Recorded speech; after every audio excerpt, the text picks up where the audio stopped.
Welcome, everyone, to the Lectern. I'm very excited about this conversation I'm going to have with Professor Phillip Goff. I met Phil at two conferences. One was on the nature of wisdom, and then the second was on the nature of consciousness. We hit it off, and we found there was a connection between us. And then I found out about Phil's book. I recommend his work on consciousness. He has a position that I'm philosophically opposed to, but I do think I can say this. I take Phil to be the best representative of panpsychism out there, and I take his position and the way he defends it very seriously in the work I and Greg Enriquez are doing on consciousness. So I highly recommend that work. I think there's a lot of bad forms of panpsychism poorly argued for. That is not the case with Phil's work. We might get into consciousness a lot later, or maybe not. We'll see. Because what I want to talk to Phil about is a book that intersects, I think, very deeply with a lot of my work. And it is this wonderful book. I'm reading it right now. I have not read it all. So Phil will help me have a bit of a disadvantage, but I am getting into it. I'm getting the arguments. Why? The purpose of the universe. And it really goes towards things that I consider near and dear to my heart. Which is, that human beings have a need to be connected in a way that we call meaningful. It's not obviously the meaning of a sentence. It's a different kind of meaning. It's an existential meaning. And this is intimately bound up with our fundamental worldview, our fundamental ontology, which means our fundamental account, either implicit or explicit, of how we think reality is structured and how we might or might not belong in that structure as the kind of beings that seek meaning the way we do. And so Phil comes from the right side of the tracks. He's definitely an excellent philosopher, an excellent cognitive scientist, and I think this is a well-written book. I want to frame this the way Phil does in his book. This book is written for the same kind of audience that my book, Awakening from the Meaning Crisis, was written for. It's not intended to be read only by academics. Phil agrees with me that on some of these topics, we have to stop just talking to each other. We have to talk to a broader audience. But nevertheless, he's also, as I tried to do, trying to keep towards a standard of rigor that at least would be acceptable to academics and at least provoke them to drill down more deeply in the more technical arguments that could be found elsewhere. And so we're going to try and keep the discussion to exactly that format. We're going to talk to people who are not necessarily in the professional business of this, but like many human beings have a ongoing, existential question about the meaning of their lives. So, Phil, welcome very much to have you here. I'm so glad you reached out to me. I know I sort of mentioned it informally when we were at the Wonderstruck conference. And then you reached out to me and said, hey, let's actually do this, John. And I said, of course, let's do this. So why don't you tell us a little bit more about yourself, a little bit, of your professional background, and then a little bit about what led you to write this book and how it might intersect with the work I'm doing, and why we're here together. Thanks, John. It's great to be here chatting to you. You're doing some really, really interesting stuff on this in this series, and it's great to be able to be a part of it and explore some of these connections. So I'm a philosophy professor at Durham University in the cold north of England.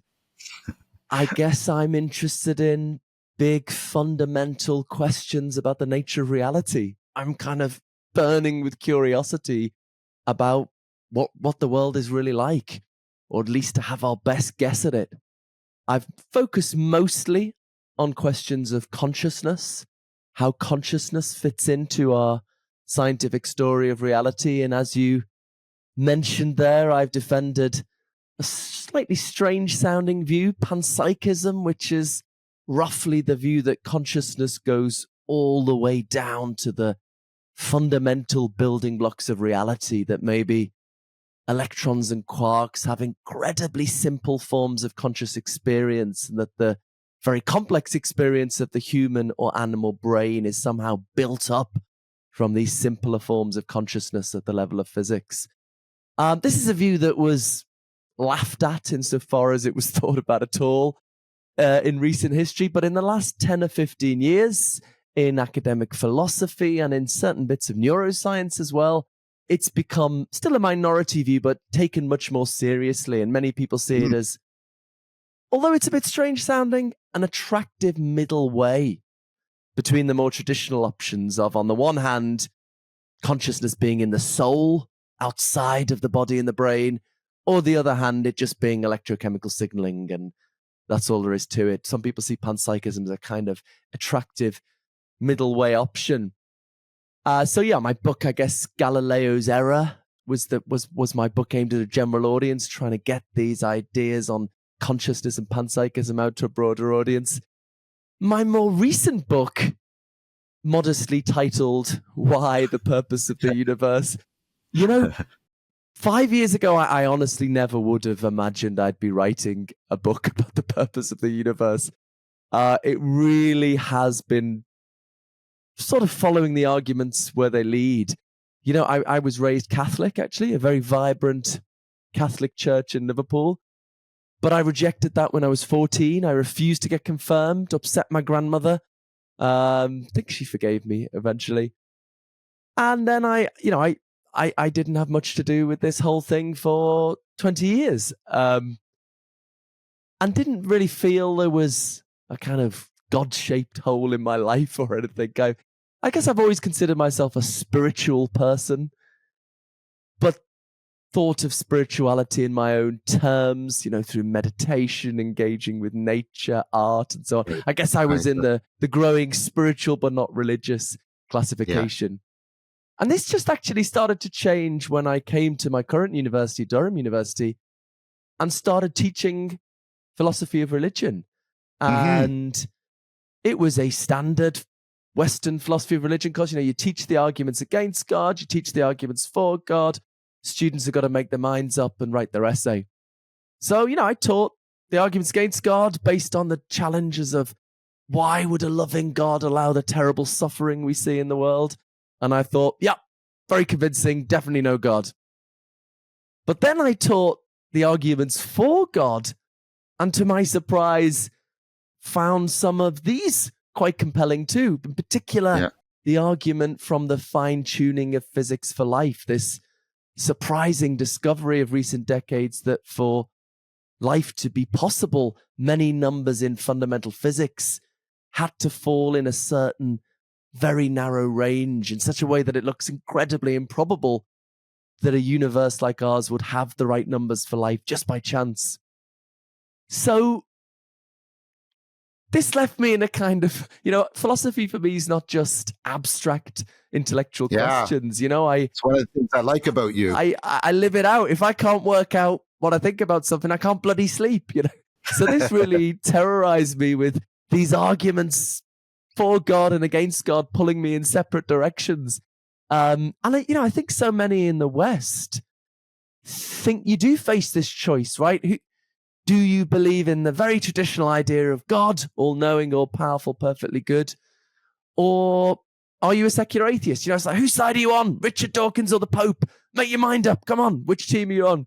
And so I really wrestled with this for a good couple of months, I think.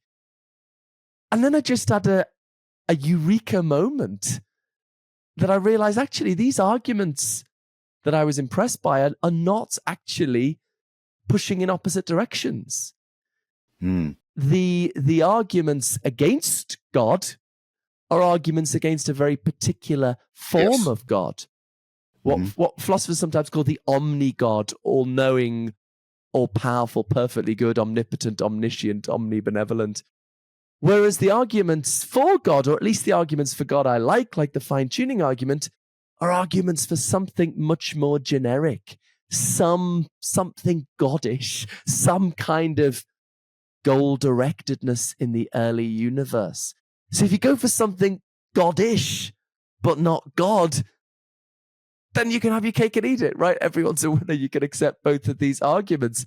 And so 5 years later, this is really what led to this book, Why, where it's saying, look, both sides of this never-ending debate get something right and something wrong. And what we've been neglecting is the range of middle way options in between, where we can make sense that there's some kind of purpose or goal-directedness in the universe, but in the absence of the very, very traditional idea of a supernatural, all-powerful God. So most of the book is bringing this to, I guess, the connection with you, John. I think most of the book is just the cold-blooded scientific philosophical argument that we need to take this seriously. And just to add, I think, like with the fine-tuning, I am more and more inclined to think we're ignoring it for cultural reasons. We've just got so used to the idea that our science has ruled out anything like that. I think it's a little bit like when we first got evidence that we weren't in the center of the universe, and people struggled to accept that, because it didn't fit with the picture of reality they got used to. And now we sort of laugh at those people, stupid religious people. Why didn't they just follow the evidence? But every generation absorbs a worldview it can't see beyond. Yeah. And I think something like that's going on with this evidence for cosmic purpose that we're seeing in science right now. I think future historians will look back and think, why did people ignore that for so long? But so most of it's the cold-blooded argument. But in the final chapter, I explore what implications this might have for human meaning, human purpose, connecting to many of the issues you yourself, John, have explored so well. And just to very basically give my first position on that, I suppose. Well, maybe we could get into the discussion and see where that goes. But I think, at least in principle, these things can have very deep implications for how we think about the meaning and purpose of our lives. Excellent. That was fantastic, Phil. Thank you. I'm very attracted to the goddish argument, if I can use your term. I often call that the sacred term, sort of used to point to that within anthropology, right, and the cognitive science of religion, where the idea is not the three omnis, but the three T's. It is the really real for people, and then it gives them an overarching orientation, a North Star for their existence. And it is the affordance of some of the most comprehensive and long-term transformations in their lives. And so the sacred is that triple transcendent, the really real, the really orienting, and the really transformative, if I can make that a little bit more simplistic. And that means we're not just talking about some ontological claim. We're talking about like how it meets this need for transformation, connectedness to reality, orientation that people long for. So I tend to use the sacred because that way we can keep the two poles together. There's something goddish, but it also, people seem to relate to it reliably, cross-historically, cross-culturally, as sacred. So I don't know if that lands for you, but that's how I've been trying to wrestle with it. That is a very, very nice way of articulating it. I like the term, the sacred, as I sometimes say, the transcendent. I like William James, I bloody love one of my intellectual heroes, William James, the great 19th century. Great. Yeah, but he's a cognitive scientist, right? Because he's both a philosopher and a psychologist. Of course, yeah. And his term, the more, he took M-O-R-E, he talked about the more. And look, I think this is a growing group, the spiritual but not religious. And, so many people I talk to, you say, oh, do you believe in God? I don't believe in God, but I believe in something. I believe in a higher power, people often say.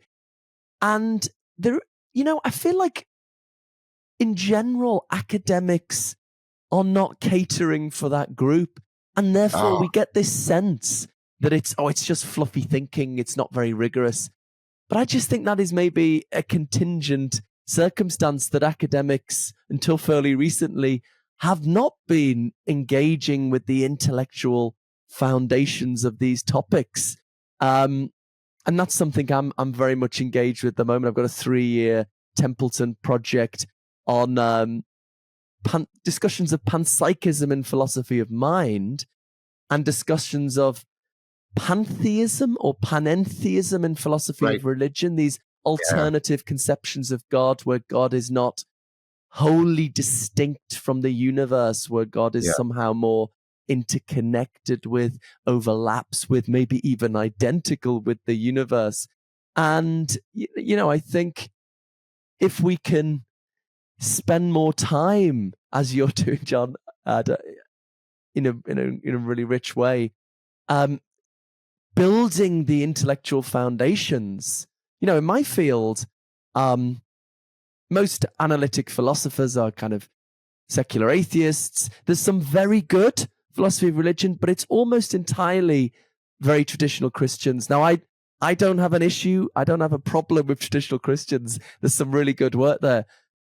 But it would just be nice if there was a bit more variety, a bit more alternative versions of Christianity and alternative forms of spirituality that go beyond Christianity. And I think this is what we're starting to see. And I think there's a real yearning out there with the public for this kind of material.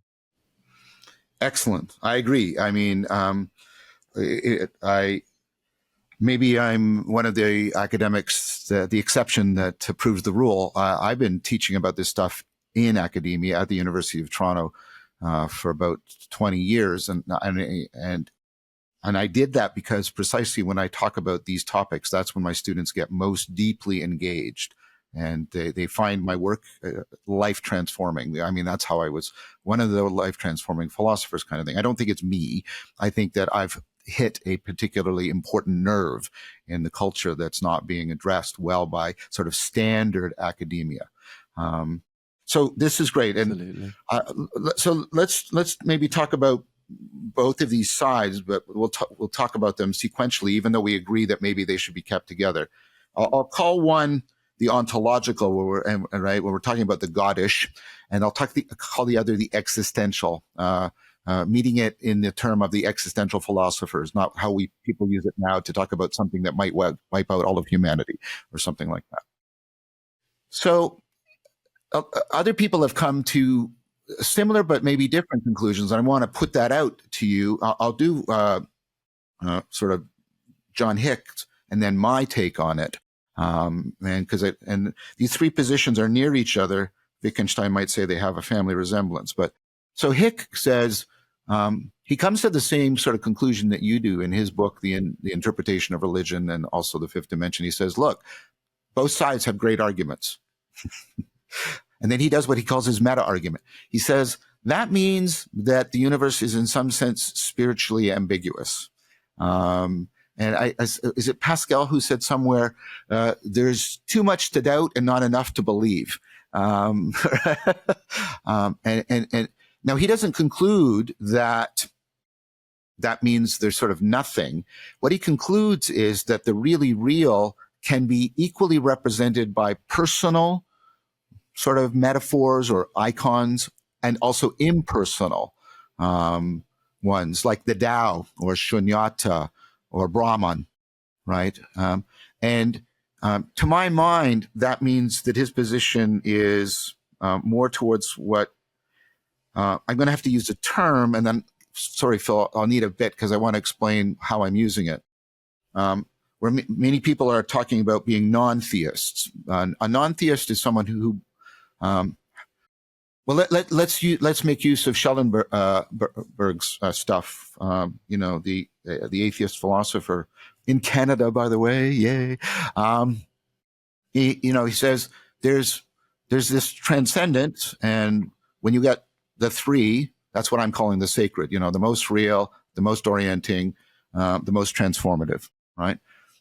And then you have, what kind of description do you think is appropriate for it? Do you think there is a sort of complete and authorized description or conception of it that we have to adhere to? And all other conceptions are fundamentally mistaken in some way. So he calls that a strong conception. And then you can have a weak conception is, no, we might need a multiple of these, and our relationship to them is more imaginal. There are different ways of trying to pick up on this right? And it's much more open-ended. He calls that a weak conception. And so using that framework, I would say that theism is the claim that there is strong transcendence, there's a sacred, and that there's a strong conception of it, one that we should have. We should think of God this way, right? Or we should even think of ultimate reality as God, perhaps even to make it more contentious. The atheist agrees that that is the appropriate description for the sacred, but there is no such thing, right? And so most of the arguments that Dawkins makes and others are against that conception of the sacred, the God conception, not the goddish, the God. And then he advocates for something that I think is in between those two, which I call non-theism, which is what we need is a weak conception of sacredness. There is sacredness, but we need a weak conception of it because we need to learn a lot more. His primary thesis is we're probably spiritually immature because we've only been doing this stuff for about 40,000 years max, right? And so we need an orientation that will allow us to go through radical transformation, really provocative learning if we're going to get that connection to the sacred that we want. So we need a thin conception of a triply transcendent sacred. And I would call that a non-theistic position. Now, I needed to explain it that way because non-theism is sometimes used as a synonym for atheism, and I think that's the loss of a valuable distinction. And so I think Hicks and the argument I'm making point towards a kind of non-theism. So now I can ask you my question. Is your goddish non-theistic in that sense? Does that track for you? So maybe answer on both sides. You sort of like the sacred. Do you think our conception of it should be thick or thin? And I said weak earlier. I meant thin. Should it be thick or a thin conception? How do you answer that? Open question now. That was absolutely fascinating. I was enjoying listening to that. Let me just quickly say two things about two people you mentioned there. Starting off with John Hick. My first job as a lecturer when I was 28 in Birmingham University, and in my first couple of weeks, I had the privilege of giving a talk in John Hick's front room. He used to have this weekly meeting where people would give talks. Excellent. And he was a really lovely person. He was supervisor for William Lane Craig, the very traditional Christian philosopher who's very different to him in many ways.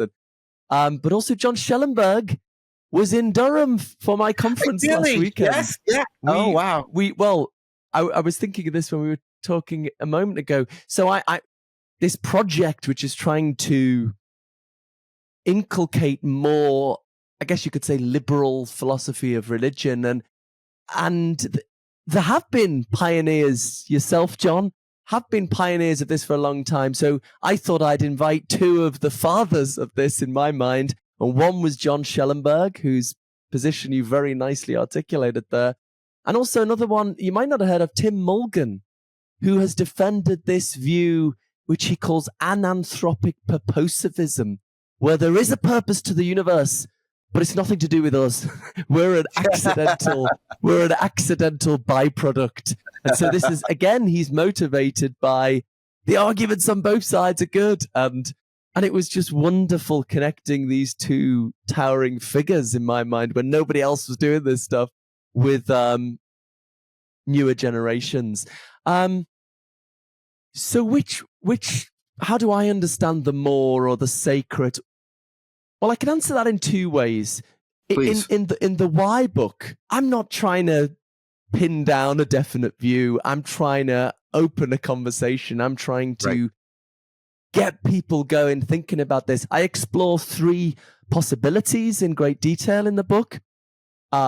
One, perhaps the most kind of straightforward, is just a non-standard designer, right? So like the traditional God, but tweaked a bit, So the one I like best is a God of limited power, something John Stuart Mill took very seriously, in fact.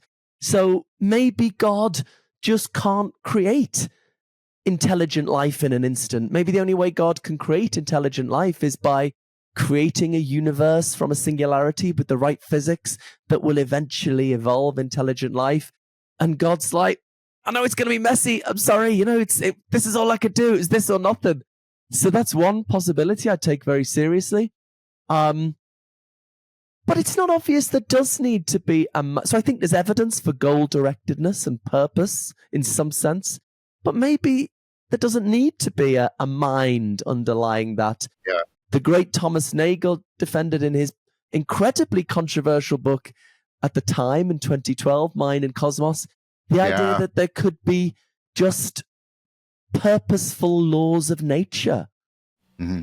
Laws of nature with goals built into them that direct the universe to certain goals. And actually, some of our best philosophers have managed to make very, very rigorous, precise account of such laws. So it is something, if you get a bit nervous about God, and I just want some laws of nature, there is a kind of rigorous way of making this a sort of more normal, standard scientific hypothesis. Just a slight digression. Nagel was absolutely hammered very unfairly in reviews for that book. Now, my own book, I do not think is a better book. I do not think I'm a better philosopher than Thomas Nagel, but it's had a much warmer reception. It got a 5-star review in Popular Science magazine. It's been in big newspapers in many different countries, got positive reviews. And I think this is a sign of how there is a much greater openness to these ideas 10 or so years later. This is cultural change in progress. Okay, so the third option I consider, and this connects, I guess, with my panpsychism, is that maybe the universe itself is conscious and has some kind of goal-directed behavior, a very different kind of consciousness to our own evolved consciousness, but nonetheless has some kind of mental life of its own. And I try to say that's not as wacky a view or not as extravagant a view as at first you might find. So in the Why book, I suppose I'm just trying to get this discussion going, trying to get this conversation going. More recently, since publishing the book, through many different conversations and wide reading, I've decided there's a certain slightly heretical form of Christianity that actually fits quite well with a lot of this stuff. Fits well, for example, with this God of limited powers hypothesis, a form of Christianity closer to how the Eastern Orthodox Church thinks about things, where there's less of an emphasis on sin and more of an emphasis on unity. God isn't so interested in finding someone to punish for our sins, but is rather focused on bringing God and the universe into a state of deep organic unity, deep harmony. And so, well, I kind of went public that I've sort of embraced this slightly heretical form of, so I'm not a member of the Eastern Orthodox Church because I'm a little bit too heretical for that. But the Anglican Church is pretty flexible with these kinds of things. So I've actually embraced a form of Christianity that involves a God of limited powers. But let me just say very finally at that point, I always like to emphasize, I'm very uncertain whether it's true, right? I think for me, faith is not about certainty. Faith is fundamentally for me, is about trust. It's about trusting a certain view of the meaning of existence, trusting it to guide how you interpret your deepest experiences, shape your fundamental life goals. Now, certainty would be nice, but I think these matters are inherently very uncertain. And yet there is a real human need, as you well know, John, to have a view on the meaning of existence and to live that out. So either we give up on that human need, or we can choose to trust something that has a reasonable chance of being true. So I suppose I've come to think that this form of Christianity, because it fits well with this God of limited powers that I think is a well-evidenced hypothesis, I've come to think it's plausible enough to be worth putting my trust in. And it's brought me community, happiness, a greater sense of meaning and purpose. And that's what I've been thinking and writing about most recently. That's excellent. And I want to come back to that your last sentence, right, about those kinds of things that really bring people, the satisfaction of the spiritual quest that can't be achieved just by getting a theoretical conclusion in mind. I do want to come back to that. I think that's important, and I think you're evidencing that. Phil gave me permission to ask him some more challenging questions, and while we play in the ontology part, Eastern Orthodoxy is tremendously influenced by Neoplatonism. And Neoplatonism has this particular conception of an ultimate reality, the one, that which makes, and it's very much, Spinoza is profoundly influenced by this Neoplatonism. And it's the idea of it's not just that there's a set of laws, that those laws also have a unity. There's an ultimate unifying principle, and that unifying principle isn't, just a simplification principle. It's a unity across increasing diversity, and you have the whole emanation and return, that all of that. And it's very much like the way cognition is bottom up and top down at the same time. And I've been making that argument. I'm finding that a very plausible ontology. And there's more and more people making connections between this Neoplatonic ontology and science. Pass's book, The One, or Pass, it's P-A-S with an umlaut over it, so I'm not quite sure. The One, that's the title of a book by a physicist. So I'm doing all of that to try and tell you where my question's coming from, because, well, I could hear some of my Eastern Orthodox friends or some of my Neoplatonic friends saying, you got to be clearer to me what you mean by this limited, because see, one of the problems people have with John Stuart Mill's is that being isn't ultimate reality. That being and the system of things it's interacting with is beholding to some principles that are ultimate reality, and that if part of what people are longing for is that which fulfills, here's Tillich, satisfies their ultimate concern. And his argument is only that which is ultimately real will do that for you. Tell me how this God is limited or maybe it doesn't, and why that doesn't matter to you. But I'll phrase it as this. How is this God a limited entity? I'll try to use them, but yet could plausibly satisfy the longing for ultimate reality. Does that make sense as a question? It's an excellent question and a good challenge. So, firstly, I'm not thinking of there being anything outside of God that limits God. That, as you say, would not make God foundational.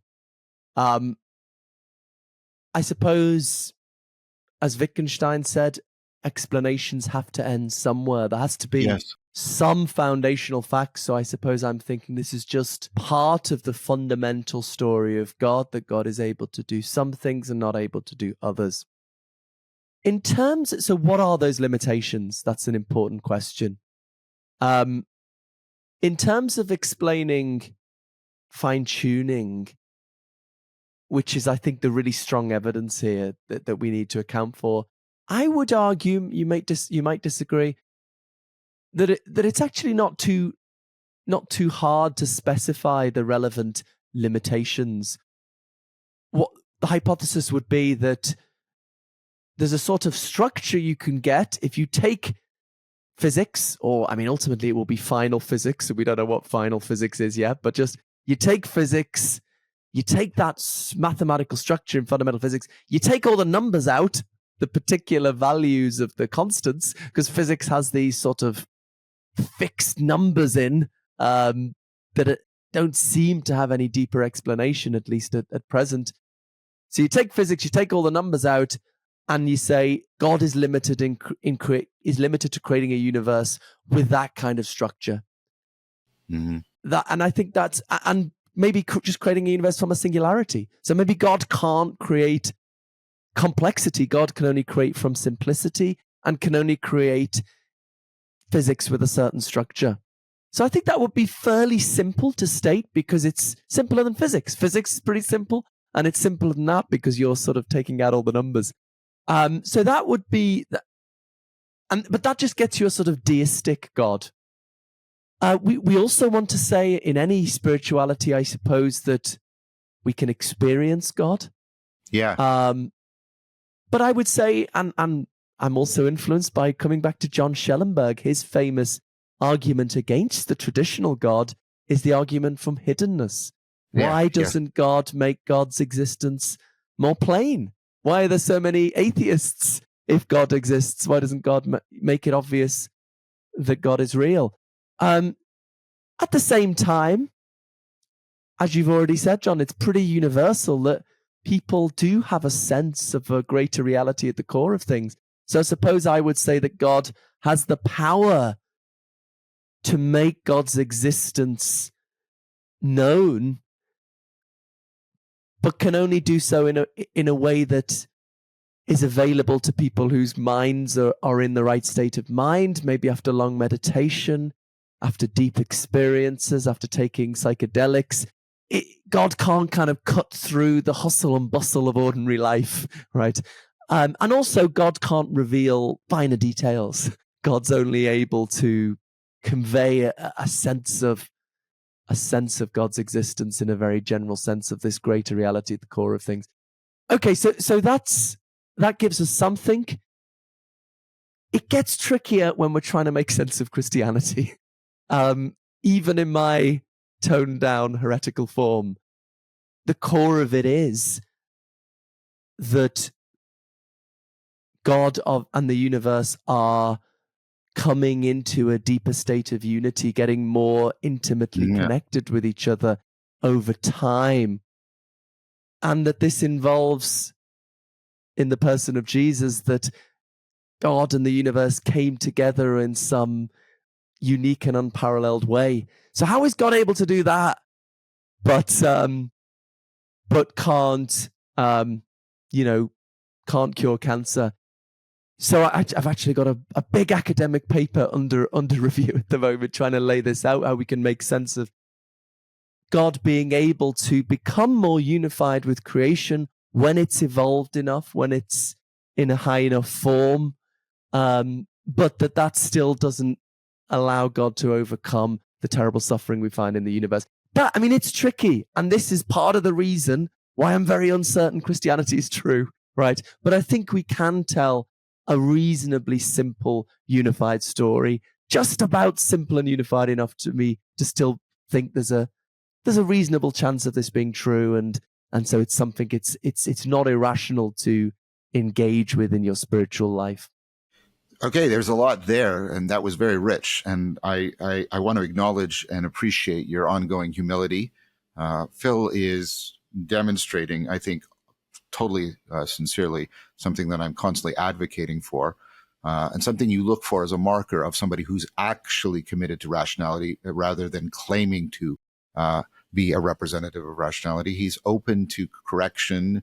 He's epistemically humble. So first of all, I just want to mark that as something we should take note of and we should emulate. So thank you for that, Phil. Oh, thank you, John. I don't think I'd make a very good cult leader because I like people disagreeing with me too much. So there's a couple things here. I mean, the views you said, sound very similar to Spinoza, or even a more recent version of Spinoza, Whitehead, where you have these sort of two poles, the goddish pole, and then you have the world pole, but they're actually part of this overall arching thing called creativity, which is the fundamental sort of final fact, or if you want to put it that way. So it sounds very similar to that in a lot of ways. And then that brings me, by bringing Whitehead in, I mean, one of Whitehead's points is we have to change what we mean by being the creator. And this goes back to Spinoza. One model we have, I'm getting to a question, but it's a two-part question. So one model we have is the somebody who's creating an artifact, somebody standing outside, like making a table. And the argument from Spinoza onward is that doesn't make sense, because then you get this problem of God and reality being fundamentally separate from each other in a way that you have, by the way, consistently rejected in our conversation. God's not outside, and instead you've got so the way I think who is it? Is it I can't remember his name. Wait a second, I know it right here. Faber, The Mind of Whitehead, and other stuff. He says it's more like when you're a poet and the poem. You don't write a poem. The poem writes itself through you. And he says God's more like a poet than an artifact, somebody making an artifact. And then he says, and this is why this God is inherently limited because, and this goes back to Neoplatonism, God is bound by sort of the fundamental principle of realness, which is deep intelligibility. So God is bound to do things in a way that are deeply supportive of profound intelligibility, something like that. And I think your limited God lines up with that in a lot of ways. There's sort of a fundamental grammar of reality that's needed there. So you get this different notion of creativity. You get this notion of sort of flowing with the poem, if I can put it that way. And that's very prevalent in Faber and his take on Whitehead. It goes back to Spinoza. Because that's a different notion of creativity. And then the notion of communication gets changed. You change from the model, and this is a way of responding to the hiddenness argument, of one person speaking to another, and something that is emphasized in the Neoplatonic traditions, or the notion of participation, that what we're doing is participating more and more in this, and therefore that requires a transformation on our part like the way you want to participate, the way you know someone you love. Right? They're hidden to you unless you're willing to undergo profound transformations and whereby you want to participate in their identity. It's not a matter of standard models of communication. And the reason why this works is because that is what the non-theistic sacred traditions talk about. You become one with the Tao. You become one with Brahman, right? And this is a different model. So it's a different model of creativity, right? It's not the artificer, and it's a different model of communication. It's not the speaker, but it's participation. Like that deep kind of, it's when communication is more properly called communing rather than communication that's being emphasized. What do you think about that? Does that land for you? I'm obviously presenting my take on things and what you think about it. Absolutely. There's a lot there I'd like to dwell on. I'm a huge fan of Whitehead. I mean, I guess I see a kindred spirit. People ask me why I don't talk more about Whitehead a lot of the time, actually. Yeah. I see a kindred spirit with what he was trying to do and the process theologians that followed him, most of whom were Christians, actually. I think Whitehead himself was not a Christian, but and he also believed in a God of limited power. Yes. And so there's the real connection there. I guess I don't always see the justification for kind of all of the intricacies of the Whitehead picture, which is, sure, I suppose, why I don't talk about it more.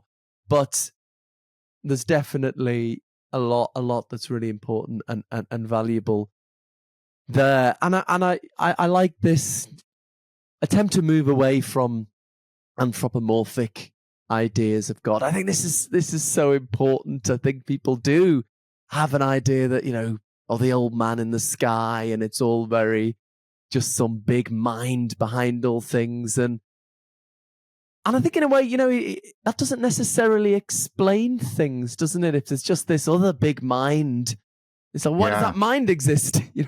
I guess I've always been drawn more to alternative conceptions of God in two ways. Firstly, with the what's known as the apophatic tradition in all of the Abrahamic faiths, Christianity, Judaism, Islam. There's always been a trend, a tradition which says that God is beyond our understanding, that you can't know anything positive about God. A book called The Cloud of Unknowing by an anonymous author from the 14th century was incredibly popular in guiding medieval Christians away from the language we talk about God in church services, to a deeper understanding of God that is beyond category. Earlier books talking about how there was a spiritual practice of denying all the things we could say about God and denying their negation, taking us, chanting, taking us to get to some higher conception here. And, I think, another paper I've just finished that I need to put on my website, actually. If God's going to explain why, this is one of the things we want to go, why there's anything at all? Why is there something rather than nothing? Then it seems God must be totally beyond our understanding, because everything we can conceive of, it might not have existed, right? I could conceive of a big, all-powerful mind and say, that might not have existed. If God is going to be something that kind of explains its own existence, so that if you really understood God's nature, you'd say, oh my God, it has to exist. And then it explains the existence of everything else, that it must be totally beyond our understanding. So that's one way in which I'd go with God. I think God, what is God? God grounds the goal-directedness, I believe, is evidenced by things like fine-tuning. But that's a kind of indirect claim about God. God in God's ultimate nature, I would say, is just can be experienced in some sense, but is totally beyond human conceptual understanding. But also I'm attracted to panentheistic views where God and the universe are not binary, distinct things, but in some sense, the universe is within God, is made out of the very being of God. Maybe that's part of why God has some limitations, because God creates out of God's own being, and there's certain maybe fixed facts about the eternal necessary being of God. And so this does lead to a deeper understanding of a God that pervades reality, is not out there, outside of the universe. Something we find in many of the great romantic poets, and in mystical experiences, this sense of a living presence that pervades all things. That's just very important to me at a spiritual level.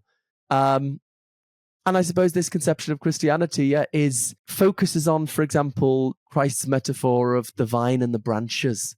Think about the relationship between a vine and its branches. There's a deep organic unity. So the idea is that the ultimate goal of existence is for the universe and God to exist in that, as you say, commune, the word you use there, to exist in this state of deep, intimate, organic unity. And it's an ongoing process, I suppose, of God's really different to us, but God becoming more like us, taking on our form of existence so that we can become more like God. The Eastern Orthodox Church talks about theosis, us becoming more like God, sharing in God's form of existence. It sometimes shocks people. Is this blasphemous? So, it doesn't mean we're becoming God, but we are becoming more like God, sharing in God's form of existence. So there's a really positive conception of the purpose of existence and hope of a better form of existence we can aspire to. I don't like all the sin stuff, just trying to, we've been naughty boys, we need to go to hell. I like this idea of a more positive story that really spiritually resonates at a deep level. Sorry, that was a bit long-winded. No, that was good, Phil. I think there's a lot of convergence between your position and sort of the Neoplatonism I find inherent in Eastern Orthodox Christianity, and your idea that God creates out of himself. That's Erigena or Eregina. I keep hearing different pronunciations depending on the age of the person you're talking to. And later, Christian Neoplatonism is talking in a way that's extremely similar to my ear. And I'm a student of this. I consider myself, a devoted student of the Neoplatonic tradition. I consider myself a Zen Neoplatonist, in fact. Very cool. And if I were to return to Christianity, and I may be on some dark journey back to it, I don't know. I'm very open to things right now. The place where I believe I would find a home would be in some form of Eastern Orthodox Christianity, but one that was a little bit more open to current 4 cog sci and the kind of stuff I do, which now brings me to the other half I want to talk about. I think we've played very well in the ontology half. I want to turn to the existential half. And this is another area of my work. I do a lot of work on meaning in life. And I talk about a meaning crisis, which is often misunderstood. I'm not saying that everybody is out there going through existential angst in some profound way. What I mean by meaning crisis is that these questions are there, and people often will eventually bump into them at extreme moments, like the existential philosophers talked about, limit situations. And our culture is very poorly set up to help that. I'll give one example. It looks like it's reasonable to conclude about 40% of the population have spontaneous, meaning it is not dependent, it's not contingent on a religious upbringing. They have spontaneous, anomalous experiences that can be described as sort of this family of, visionary experiences, mystical experiences, psychedelic experiences, sensed presence experiences. And for many of them, these are distressing experiences because they don't have a framework, meaning not just the conceptual, but also a series of practices. Remember, you're going to church, right? That help them properly integrate that in a growth way.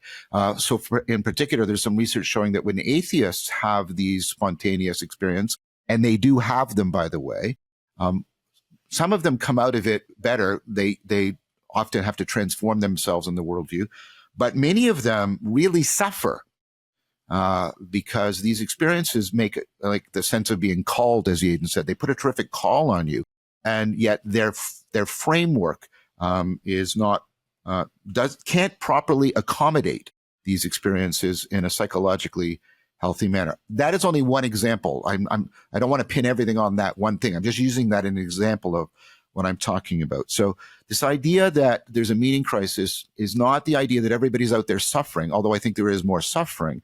It's the idea that there's less what I call existential resilience.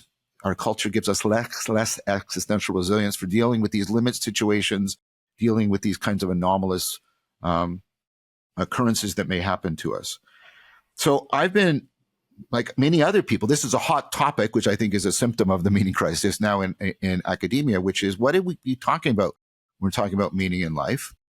And so I do a lot of, reflection on and contributions to the empirical work around this question. This is an empirical question. Like, what is it that people are talking about when they're talking about their lives being meaningful or meaningless? And what are its cognitive dimensions? Now, the research seems to be, and I'm almost to my question, Phil. The research seems to be converging on 4 things, although 2 of the 4 are probably different aspects of the same deeper underlying thing. So it's 4, but really maybe 3, something like that. So the first one is one you've foregrounded in your book, which is purpose. So people need a sense of purpose. I want to come back to that. The next one is people need coherence. So absurdity, as Thomas Nagel argued very brilliantly, isn't a matter of a propositional conclusion. It comes from a perspectival clash, where, for example, cosmic absurdity is you're living within this perspective and everything seems meaningful. You zoom out to the cosmic perspective and what you're doing seems insignificant. And that's the sense of absurdity. So you need coherence. You need, or to put it the other way around, you need the universe you need reality to not be absurd to you. Right. And I want to really stress this is at the perspectival level. This isn't at, just a set of well-kept, logically coherent beliefs or propositions.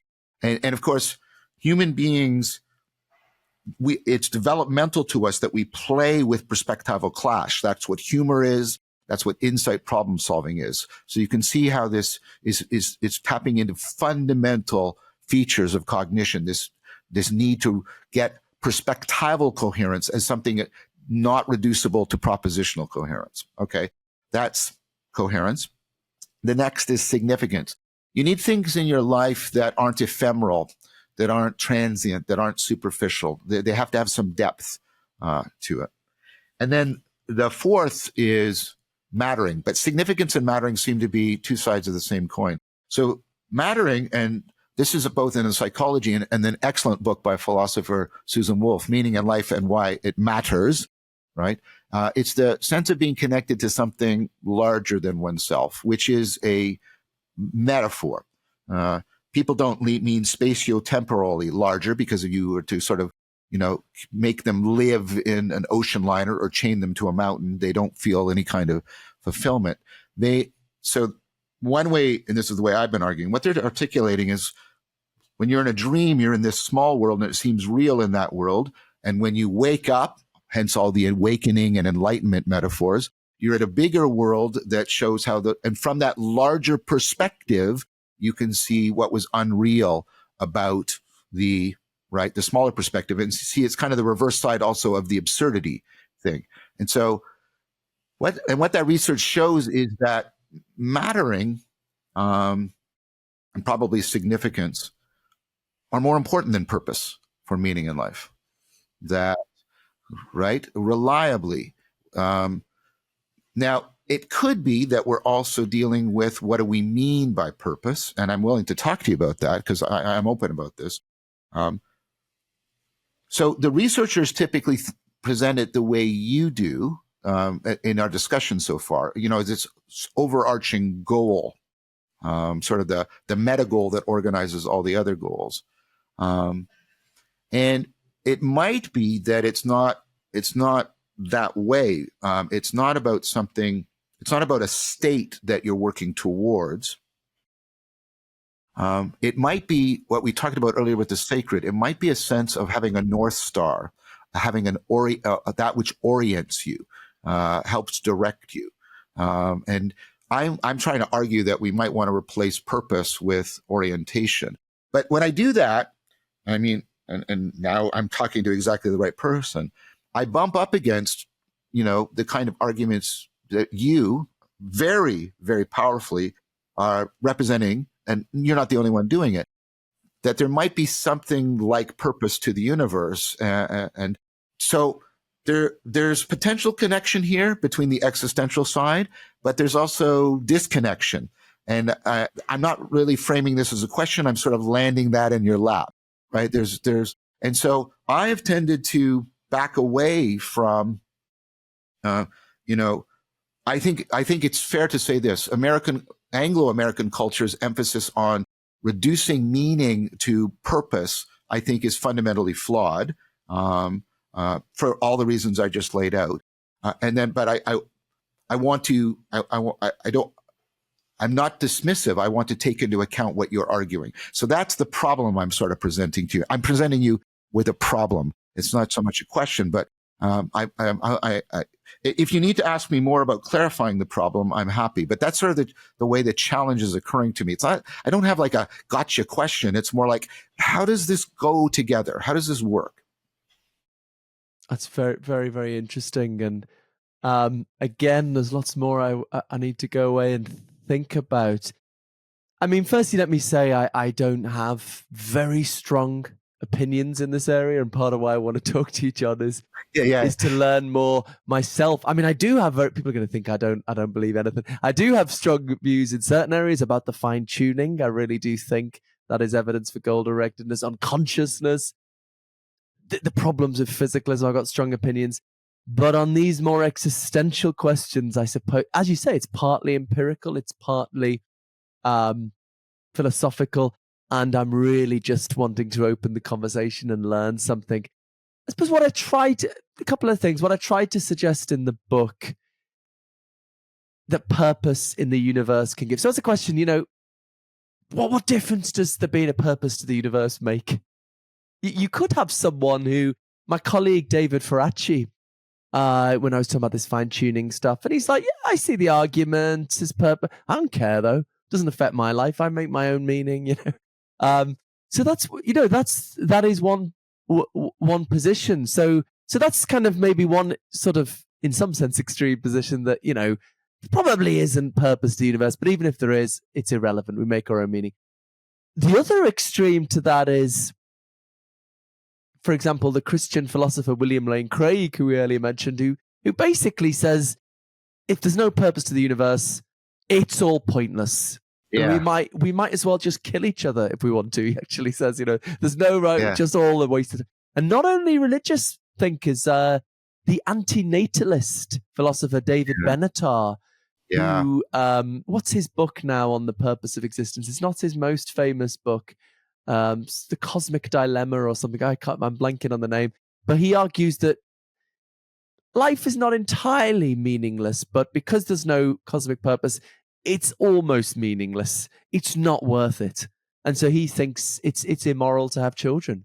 We shouldn't kill ourselves now we're here, but we should let the human race peacefully pass out of existence. So those two extremes. I suppose what I tried to say in the book is that a middle way position, I'm always the middle way guy, a middle way position that even if there's no cosmic purpose, you can have a meaningful life. You can have a meaningful life by pursuing things that are worth doing. Kindness, creativity, the pursuit of knowledge. But maybe if you're living in hope of a greater purpose, maybe there's the potential for a more meaningful existence. We want our lives to make a difference. If we can contribute in some small way to the purposes of the whole of reality, that's kind of huge. So maybe we can get a deeper sense of meaning and purpose from that. On the other hand, maybe it comes with risks. It might not be true. You might be living, this is all very uncertain. You might be orientating your life to something that turns out not to be true. And, one part of this is I would just like to encourage various experiments in living. I don't want to tell people not to be a secular atheist. I don't want to tell people not to be anything. But trying out, not being ideological, not being dogmatic, trying out these different ways of finding meaning and purpose. And I certainly, you make a good point. Is purpose the only thing to a meaningful life? Is it even the most important thing? I haven't actually framed that in my mind. So I'm grateful for you for raising that, and it's something I'll go on to think about. I definitely don't want to say yes to that. Yes is the only important thing. Finally, though, just coming back to religion, connecting to what you started off with, I suppose I am inclined, and this is regardless of the truth or falsity now, I am inclined to think there's a very important social role religion has played historically in bringing the community together, marking the seasons and the big moments of life, birth, coming of age, marriage, death. Giving people a framework and a focus for spiritual practice, a way of interpreting and responding to their deepest experiences.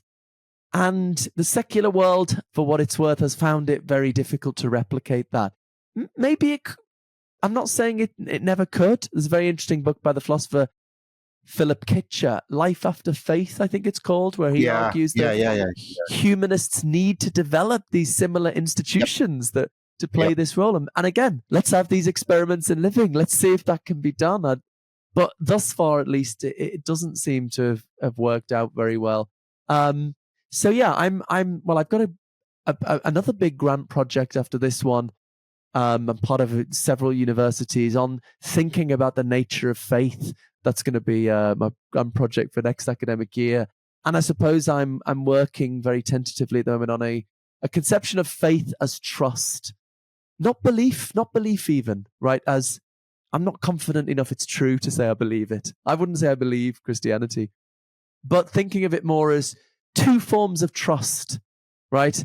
So coming back to these anomalous experiences, or these, instead of saying, they're definitely true, these experiences, they're definitely revealing to me something about reality, or they're definitely nonsense, they're definitely just funny things in my brain, you can say, I don't know, but I'm going to make a decision to trust. Trust these experiences, trust what they seem to be telling me, and working with that. So that will be the first step of faith that makes you kind of spiritual but not religious, trusting these spiritual experiences.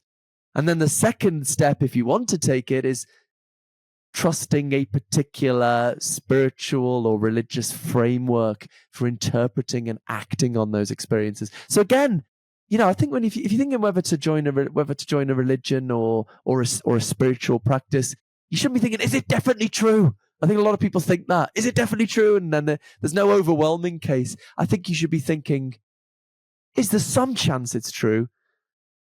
And is it going to bring me happiness? Is it going to bring me community? Is it going to bring me a deeper sense of meaning and purpose and a way of structuring my spiritual life? Thinking of those two things in tandem. And I think thinking of faith as trust is a healthier way of thinking about that. I think people are rightly suspicious of certainty. I agree with that. I've been doing all the way through Awakening from the Meaning Crisis, I've been arguing for an alternative conception of faith as faithfulness, as opposed to some kind of epistemic grasp. And I've been arguing that faithfulness, that trust, is born out of a communing, a participatory identification. I trust my partner. It's not certainty, but I trust her because I commune with her. She and I are bound together. We participate in each other's identities. That doesn't mean I have certainty about her or any kind of complete grasp on who and what she are. In fact, my trust discloses to me exactly the opposite. There's something profoundly mysterious about Sarah that points to her realness in a way that will always exceed my grasp. And I know I could talk about Sarah because you've met Sarah. And the word trust and truth have a common etymological origin in troth, right? Like in betrothal, we're trothed. We have that connectedness, that communing, that participatory knowing. So I talk about participatory knowing and also this perspectival knowing we were talking about with absurdity and things like that. And what's interesting about that is what predicts whether or not people are religious or not. I'll just use the categories within Western Abrahamic culture because that's the categories under which the research is done. Has to do with what is called cred, C-R-E-D, which means credibility enhancing displays. I can predict whether or not you're religious by the number of people you trusted as a childhood who are religious or who are not religious. So it's not, this is what these things do not predict the way people think they do, the way the Enlightenment said that they did. So intuitive associational thinking, that's why you're religious. Nope. Analytic thinking is why you're an atheist. No, actually, there's some country that doesn't hold worldwide. And one country, you'll be pleased to know, or maybe displeased to know, in which that's exactly the opposite, is the UK. Analytic thinking is predictive of religiosity in the UK. And this is research done by Gervais and others who are atheists by explicit pronouncement. What their research shows is the number of people that do these otherwise mysterious things to you, like when you're like they're doing stuff and it doesn't make any sense to you, but you trust them, and so you are willing to undertake to enter into a participatory knowing and an imitation of the perspective they take, and that tends to predict if you're going to be religious or not. Now, this cred thing, or the people being credible in that sense, right, makes a lot of sense because of the way cognitive development works. So you're a child, right, and there's a strategy. Maybe it's a mnemonic strategy. Maybe it's a strategy for how to improve remembering, right? If you when you take up that strategy, there is a reliable phenomena called utilization deficiency. The strategy actually degrades your performance because you have to devote a lot of working memory to holding the strategy, and it just degrades your performance. So if you were just sticking from an egocentric perspective, you wouldn't actually ever undertake these strategies that initially reduce your performance, but actually predict long-term improvement. Well, why do people do this? They do this because they trust their parents. They trust their teacher. These people are incredible. We need to internalize credible people, or we can't properly cognitively develop. Related research. So this is done by somebody who was a student of mine, and then my TA, and then a collaborator, and he's doing a postdoc now. People are undertaking aspirational projects in the sense that Agnes Keller talks about. They want to be better. They want to be somebody other than who they are, right? They want to be maybe wiser.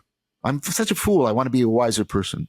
They go through, and what you can do is you can take, this is an empirical question. What things do people do that help them do that aspiration, and what things don't? Well, a lot of the things we think we do, like planning and calculating, that's not really predictive. And this also lines up with independent work from Hirschfeld and others.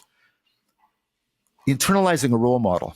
That's what's predictive. It's this credible machinery again. Like, so if you internalize a role model, if you internalize a sage, that is predictive of you actually successfully going through aspiration. And what this means is,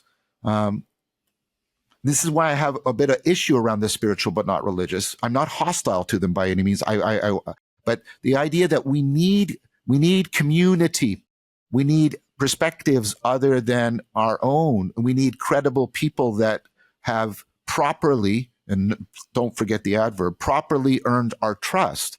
And this is what religions traditionally did. They gave people communities bound to traditions that had precedent setting, and things like this, that like managed and monitored this irremovable machinery of development and aspiration. And so I think this is one of my concerns. I, like you, think we should be doing mini models of experiments of ways of good living. But there is increasing criticism, philosophical and psychological, of that fact that we've been through a long period of hyper-individualism. There was a lot of gains from that, but this hyper-individualism tends to put people into a kind of autodidactic attempt to solve these problems. And it looks like they properly are best solved not autodidactically, but dialogically in community with other people. And so what do you think of that argument? I think there's a lot there I would agree with. I think there's this very crude idea, isn't there? We're all individual rational truth seekers and we'll work it all out for ourselves. You know, this is maybe the idea people associate with new atheism or sort of. But I mean, that is absolutely impossible, isn't it? That Yeah. Knowledge is so specialized, for one thing, and you know, you can't. I believe the universe is 13 billion years old. Is it 13, 14, somewhere in between? I don't know the scientific evidence, right? I'm not going to sit down and work it all out. It would take me 10 years.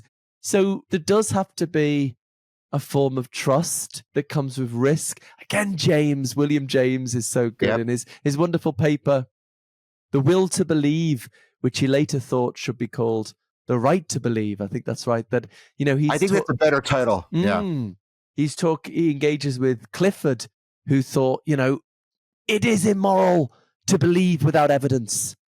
It's always and everywhere.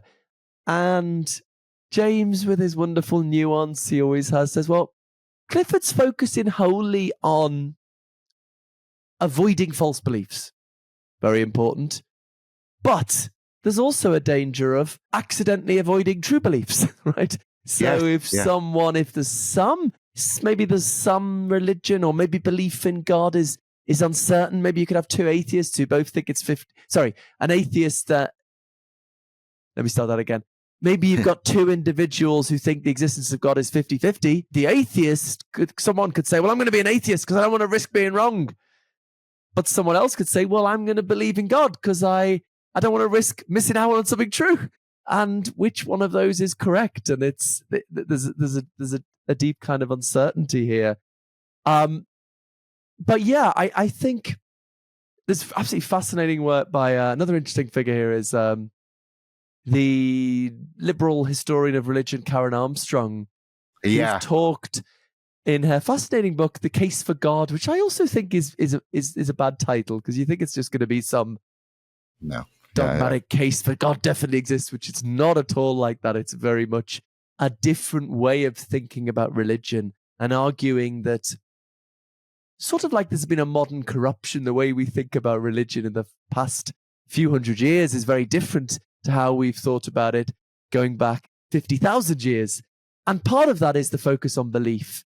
And she makes a really interesting case that it's sort of a translation error. When the word from the New Testament, the Greek word pistis, actually has more connotations of engagement, loyalty, commitment, having your heart in something. And actually, when we first translated the Bible, she says this was a good translation because the word believe Leben. was closer to, exactly, the Yeah. German word belieben. She quotes a line from Shakespeare, where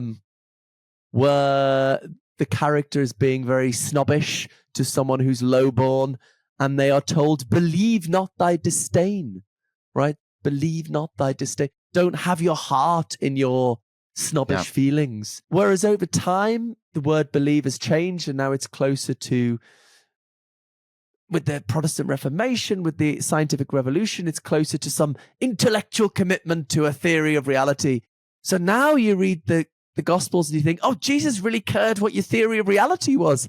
Thought salvation depends on it. Whereas if you actually look at the cases where Jesus talks about faith, it's always someone who's shown commitment, who's gone the extra mile. There's the crippled person who's can't get near Jesus, so his friends lower him in the roof.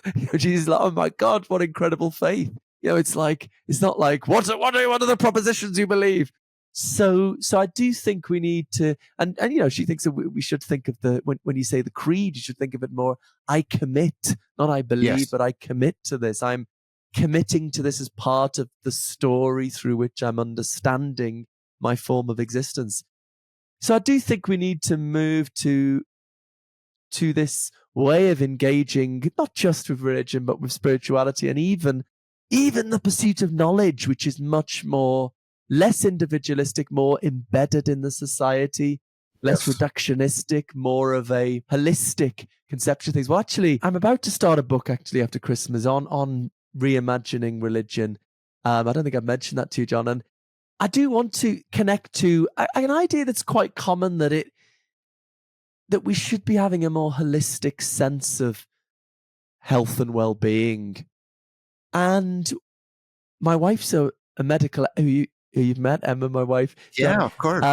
Is a medical ethicist. And there is a strong line in contemporary philosophy of health, which draws on the work of Aristotle, in Aristotle's more holistic idea of the organism, which is not a reductionist idea. It's just a bunch of cells, and, holistic ideas are sort of a useful fiction.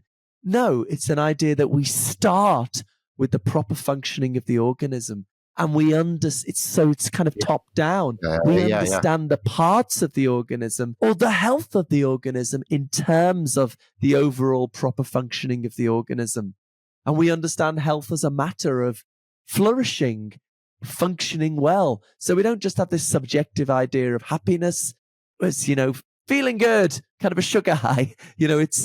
We go for flourishing, and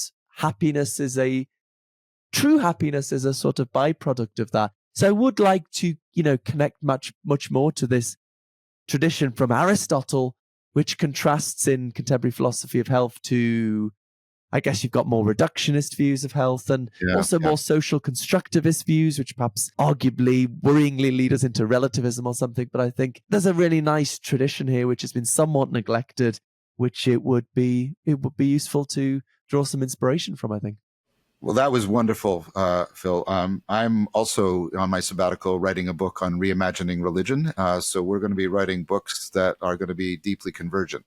I just finished finishing up teaching a course, two courses, one at the University of Toronto on the cognitive science of religion, where I basically do a long-term Wittgensteinian argument about taking apart all of the Enlightenment picture that has us in its grip, this propositional tyranny that you were speaking to. I talk about that and how that's a driver of the meaning crisis, this reductionism that's very problematic, a lot of the dichotomies, and we can't quite get into them all. You touch on them in your book, like the is-ought, the fact value, and how these, Catherine Pickstock in her book, Aspects of Truth, all of these have fallen apart within, rigorous academic analytic philosophy, and yet it hasn't percolated back to challenge the Enlightenment framework, right? And what happens if you unwrap that and get people again, like, to reorient to issues about meaning and depth of realness? And this is what I'm doing with the class. And then what comes up for you more spontaneously that we could perhaps